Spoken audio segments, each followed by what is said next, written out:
যেই ছবিটা আপনি আপলোড করলেন সেটা কি আপনার ভেতর থেকে কোনো অনুভূতি থেকে আসা?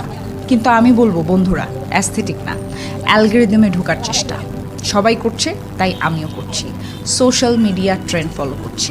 কোনো চ্যালেঞ্জ ভাইরাল হয়েছে, সেটা আমারও করতে হবে, কিন্তু কিসের জন্য করছি তা আমি জানি না, কিন্তু করছি প্রতিনিয়ত, কারণ এটা ট্রেন্ডিং। আমারও অ্যাটেনশন গ্র্যাব করতে হবে মানুষের, এজন্যই করছি। কিন্তু যা করছি সেখানে আমার পছন্দের কোনো জায়গা নেই। অন্যের পছন্দকে আমি প্রাধান্য দিচ্ছি আমার লাইফে, এবং ধরেই নিচ্ছি সেটা আমার পছন্দ।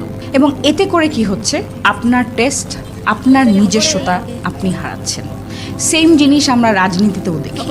কে জিতবে সেটা আশেপাশের মানুষদের কাছ থেকে শুনেই আমরা তাকে ভোট দিয়ে দিই। সেই রাজনীতিবিদের কোনো আদর্শ ভিশন আছে কিনা দেশ নিয়ে, সেটা আমরা বোঝার চেষ্টা করি না। বুঝি কি সে কতটুকু পপুলার। যদি আমাদের আশপাশে আরও 10 জন সেই রাজনীতিবিদের পক্ষে থাকে, তাহলে আমরাও সেই